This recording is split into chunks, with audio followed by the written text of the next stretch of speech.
Welcome back to CBS This Morning and our continuing coverage of the 2020 election. Ballots are still being counted in 6 undecided states, and one of them is Arizona, where pro-Trump demonstrators gathered outside the building where votes are being counted in Phoenix. They claim that they are worried their votes will not be counted inside that building. Joe Biden is currently holding on to a narrow lead over the president in Arizona, and the state is likely to go to Biden. But at this point, CBS News is not going to project a winner. We're not comfortable doing so. We want more votes to be reported. That's what we're waiting on this morning.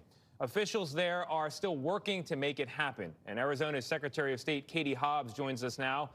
Secretary Hobbs, good morning to you. You happen to be a Democrat, but notable to point out that in your election in 2018, you were behind on Election Day and then came for the win with those votes counted the next day and the day after. So if anything, perhaps you're sympathetic to President Trump in his predicament.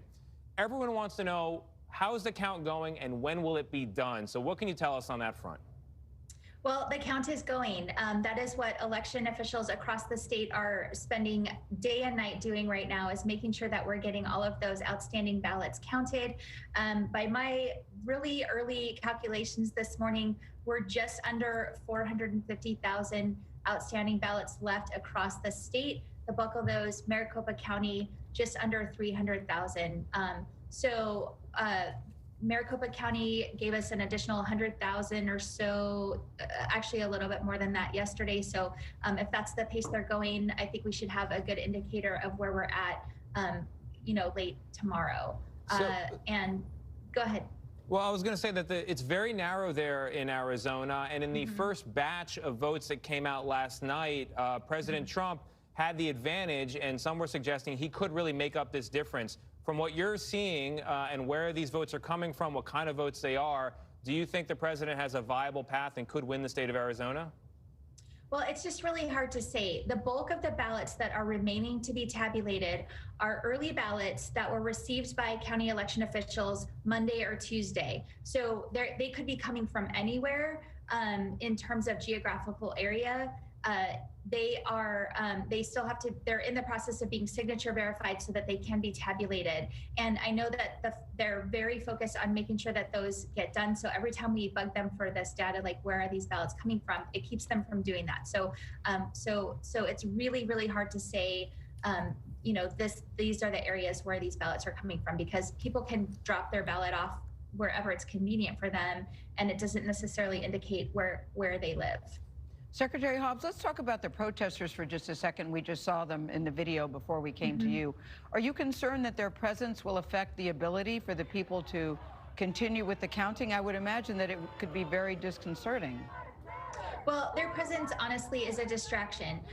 They're protesting to count the votes, and that is exactly what Maricopa County election officials are doing. I do know that they worked with the Maricopa County Sheriff's Office to ensure that all the employees there were safe.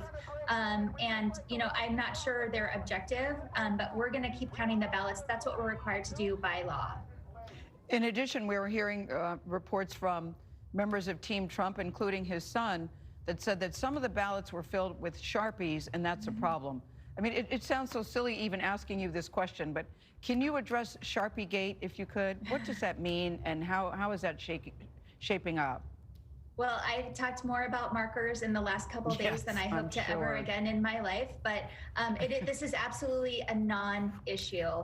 The election workers are not going to give voters pens that would intentionally invalidate their ballot. That is just absolutely unfounded.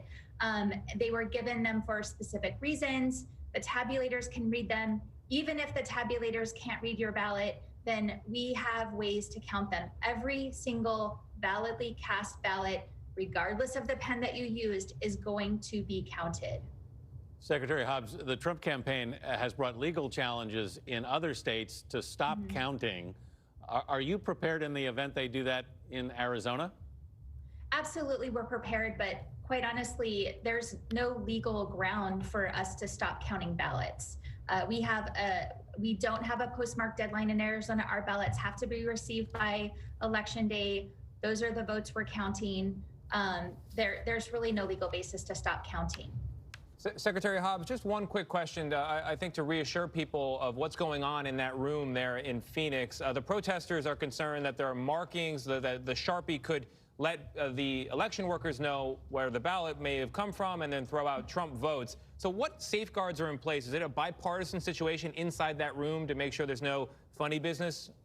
Yes, there are observers from political parties allowed in the tabulation room. Additionally, every tabulation room across the state has cameras.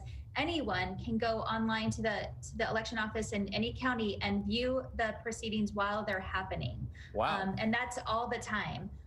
So there, and I will remind people, these election workers are hired by the counties. They have to pass background checks.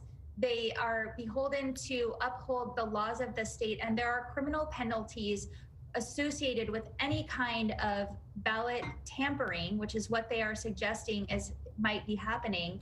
It is not happening, and those standards are much higher for the employees than they would be for general members of the important public. information there. Observers, background checks, cameras. That's got to reassure some people. Arizona Secretary of State Katie Hobbs, thank you very much. We appreciate it. Thank you.